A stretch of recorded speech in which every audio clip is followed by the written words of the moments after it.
Today, we're going to be talking about Dispatch. I first discovered Dispatch a few days ago when I was just sort of scrolling through my phone and a clip popped up. And I thought to myself, what show is this? I want to watch it. And then it turned out to be a game. I've currently played through all the content available, and in this video I'm going to be reviewing it and letting you know whether you should buy it for yourself. So, first question, is Dispatch worth playing? And the answer is absolutely. For those of you that don't want to watch a video of me yapping for 20 minutes about it, I'll give you a brief summary of my opinion of it, which is, to be honest, that it's probably going to be my personal game of the year. This is something that I have for myself every year, where I have a favourite game that I played in said year. And the past three have been Dead by Daylight, Cyberpunk 2077, and this year is looking like it just will be Dispatch.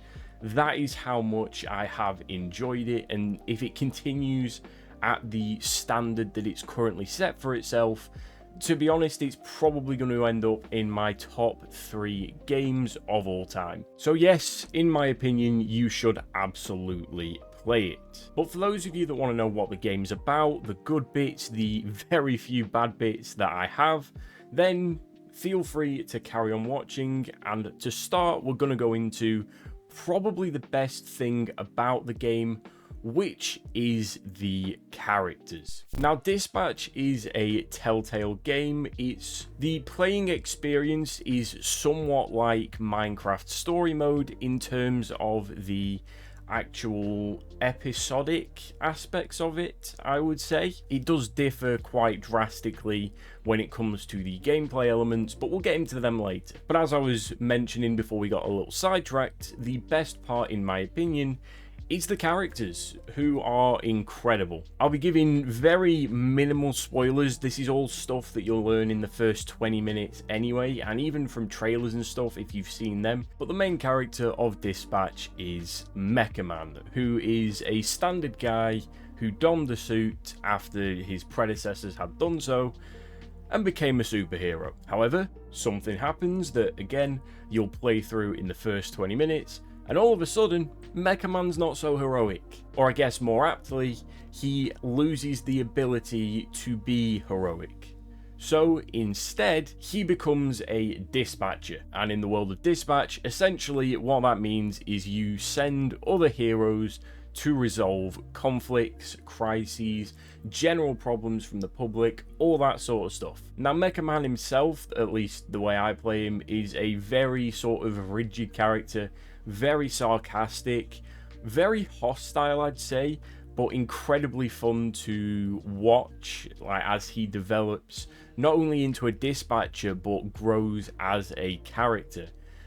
And it's also a very, very good juxtaposition or parallel between two of the other central characters who are basically romantic interests but also have very key roles in and of themselves within the story, with those characters being Invisigal and Blonde Blazer. The dynamic between Blazer and Mecha Man is juxtapositional, in the sense that Mecha Man wants to return to being a hero and thoroughly enjoys being a hero, whereas Blazer wants to sort of not be a hero, but be a person as well as a hero. And I can't really go into too much more of the story without spoiling a few pretty funny moments, and also major moments, I guess. But that is my summary of that, basically. Whereas Invisigal is almost a parallel.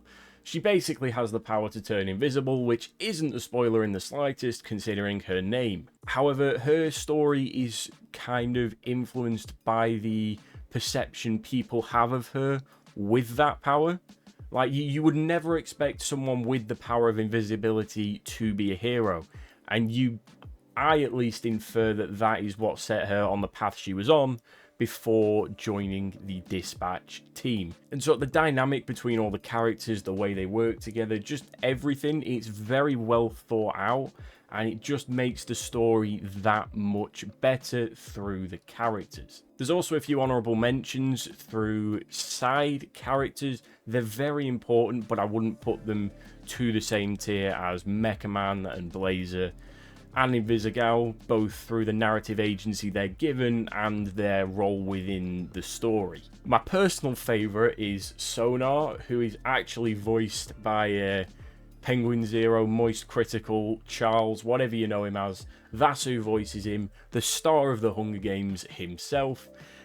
And I'm going to be honest, he has some very funny lines. He's very odd, but I quite like that. Jacksepticeye is also in it as...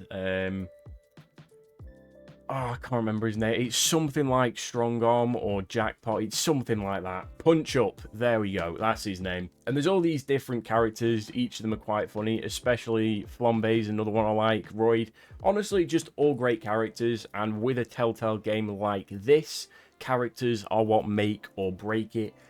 And in this game, they absolutely make it. So that is by far the best aspect of the game. Speaking of which...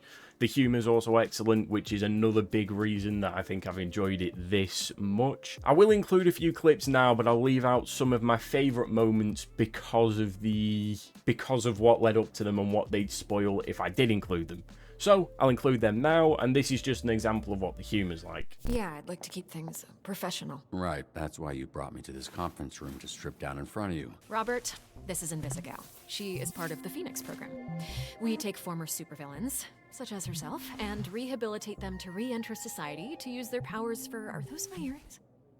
Well, they look better on me. Cool. You gonna wash before you do that? Nah, bro, I never touch nothing.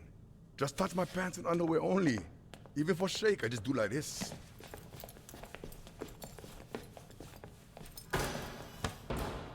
Can you show me again? I don't think I got it. And there's also a few moments that I really enjoyed because they have a certain unpredictable charm, I'd say. Like, some of them, they are predictable, but you still don't expect it to actually happen. And there's one moment in particular that I just didn't expect that to follow, and it did very much amuse me. And that is the, I want to say the scene so that people that...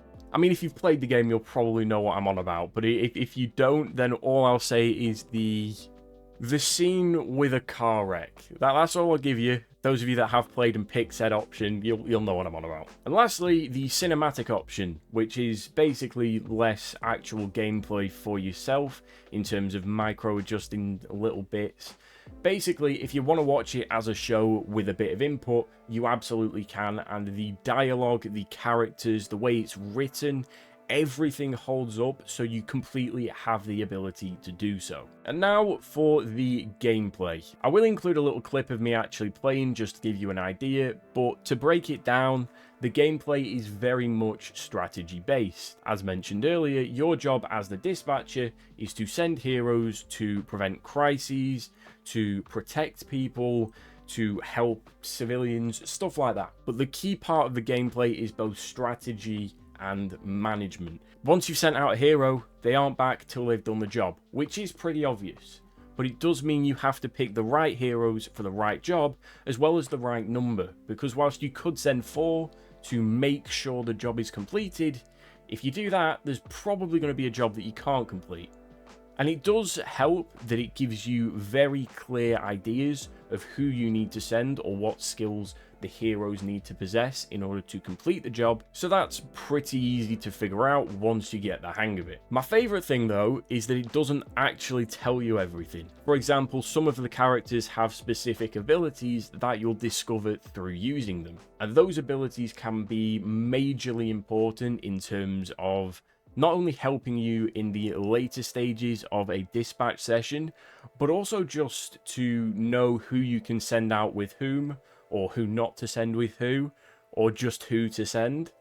Again, I'm trying to keep it very vague, but I personally have thoroughly enjoyed the gameplay aspect, as well as the game's story. And before we do jump into it, I do want to say, you get statistics at the end of each episode, telling you sort of how many players as a percentage chose said options, did this, did that, you also get a reflection of your skill. And I am in the 100th percentile of players according to the game, which either means I'm very good or very terrible. Haven't quite figured out which way around that is yet. But just know that before you go in, because if it's good, then, you know, I know what I'm doing. And if it's bad, then just take this as an example. Don't take it as a how to play. So yeah, get right into the gameplay now. Mr. Vanderstank is requesting a hero for a very important event. Who's this Vanderstink guy? Willem Vanderstink, certified genius. Literally, he has a certificate. You aren't a genius if you need a piece of paper that says you're a genius. You're just jealous. This guy rules. I'll take Wednesday. Tuesday. Dibs on Monday. What are you guys talking about? We're taking bets on when you'll quit. Friday? Today's Friday. I know.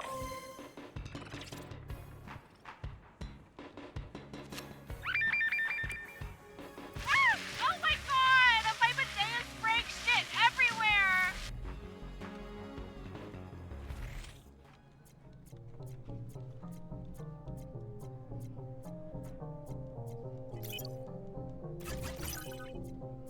Let's see if I can do this.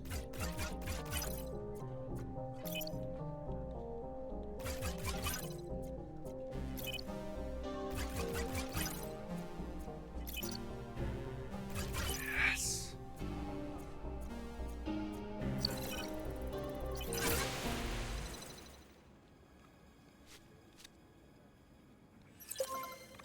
And after the gameplay, the only other aspect of it that I do really want to touch on before we get into the downsides with it is the soundtrack. There's some very, very good music used in this. I really enjoy the soundtrack. There's one song in particular. I'm going to be honest, I was paying attention to the statistics, so I didn't see the name of it. But when I do replay it, it will be going onto my playlist. The soundtrack's ace. The roster, in terms of the voice acting talent, is incredible. It's just a very well done project. And the animation being as phenomenal as everything else in it really helps with the game's aesthetic and atmosphere. All in all, it is just really, really good, and I could not recommend it enough. And mind you, I'm saying all this having only played the first 4 chapters. However, I do have a couple of issues with the game. And this part maybe don't take as seriously because they are sort of nitpicks. And firstly is the price point.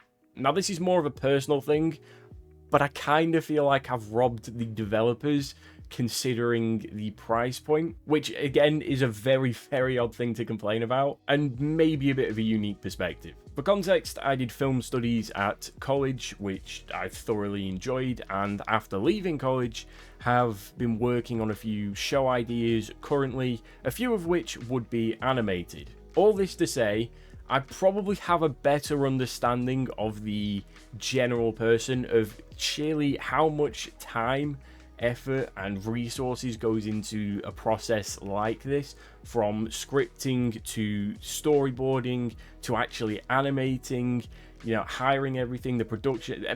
What I'm trying to say is the production costs from what I have seen of the game must have been very high, and if not, then it was incredibly well produced, because to produce that with a low budget would be insane. The level of attention and detail poured into every aspect of it is fantastic, and especially when considering that the average cost for a game this good is usually between 50 and 80 quid. It does just feel like you're getting more for your money, which again is a very dumb thing for me to complain about as a consumer, but I do feel slightly bad that it is the price that it is at only 25 quid. In dollars, that's probably somewhere around 30. However, on the price point, there is an upgraded version that you can purchase, which I will be doing when I get my next wage.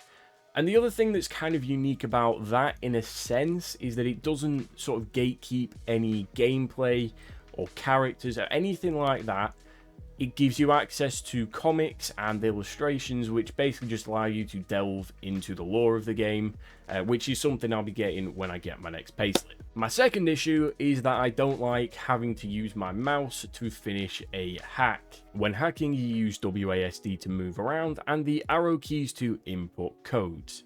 Once you finish the hack, you have to switch to your mouse and drag down to actually complete it. This is a very small nitpick, but I just don't like swapping to my mouse. You could call it laziness, you could call it incompetence, because to be honest, it does take me a while to actually switch between the two. But personally, I just feel like it'd be a little less clunky, at least for me and my experience of the game, if it was something on the keyboard, maybe pressing space to finish it, just something like that. And for those of you thinking that that is a very small nitpick and honestly probably irrelevant to everyone else that plays the game, you're right, but this is my review, and if I want to whine about very little things, I can do. And finally, I don't like that I can't pet beef. Yes, I am a grown-ass man complaining that I cannot pet a virtual dog, but no, this is not an issue I am willing to relent on. And if the developers are by some miracle seeing this, I would fix this with post-haste, because you are doing a great injustice to the fanbase of Dispatch, as well as myself as a player, by not letting me pet the dog. I just want to pet the dog. That is quite literally the depths that I've had to crawl into to actually find things about this game to complain about. So, in summary, all that waffle out the way, is Dispatch worth playing? Yes. Is everything about it good? For the most part, yeah. It just is a very good game. Every single aspect of it, the way it plays. I'm just personally a really big fan of everything, and I think if you enjoy TV, or if you enjoy gaming, or if you enjoy both, which I'm assuming is quite a large majority of the population, the merge of the two in this format is so well done, and I could not recommend that you play the game yourself enough, to be honest with you. I'm really hoping they do a second one, and I'm really hoping that the next two sort of releases, I guess I'm going to call them, are as good as the first two have been. But game's fantastic, could not recommend enough, and yeah, that is my review of Dispatch. So with all that being said, I hope this has helped some of you. If it has, consider leaving a like on the video, and otherwise, take care folks, and I'll catch you in the next one. Goodbye.